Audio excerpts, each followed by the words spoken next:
Good morning mga repa. Ito na po ang ating FT ngayong umaga. Mga repa, samahan nyo kung buksan tong buko na to at inumin ng umagang umaga. Wala pa akong kain at sinisipon ako sa lamig. Ito, fresh buko. Kasi parang magkaka-UTI na tayo eh. Buksan natin to.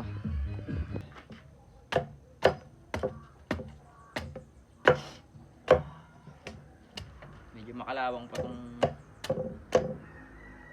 kutsilyo na. Ay, kutsilyo bulok natin. Mga repa, ganito ko magbukas ng buko eh. Dahil napanood natin sa social media. Una, punasan muna natin yung gulok para medyo malinis. Kunwari lang. Kumakatas agad.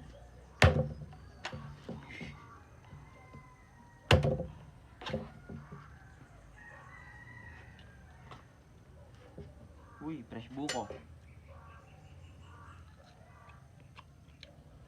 Lambot.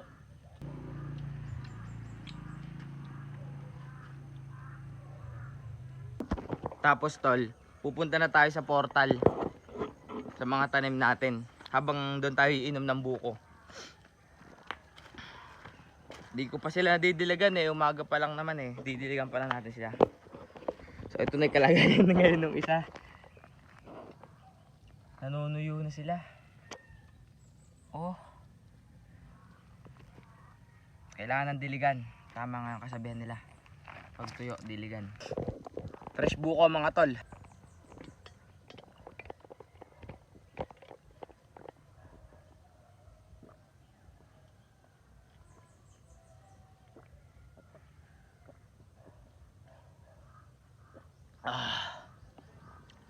Sarap.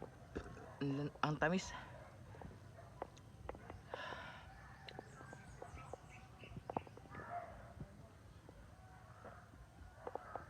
Tapos gagawin ko nga pala mga tol.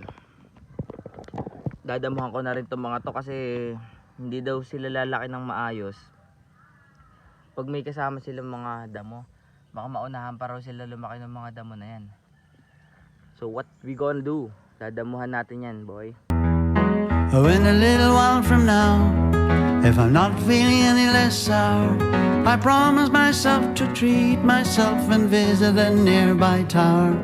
And climbing to the top, will throw myself up in an effort to make clear to ever what it's like when you're shattered left. Bali, pinili ko lang yung mga damong tatanggalin kasi ang liit pa sobra ng mga yan.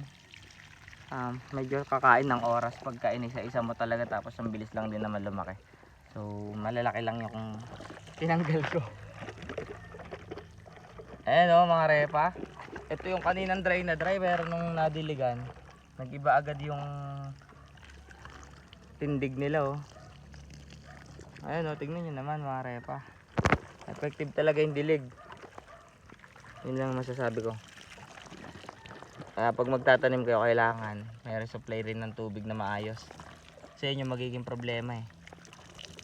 Hindi ko tinatanggal yung mga dahon-dahon kasi magiging fertilizer ba yun? Sabi nila magiging maganda daw yun sa lupa pagka natuyo. Pero eventually pawalisin ko na rin yung mga yan. Pinaparami ko lang. So lang muna for today. Goodbye.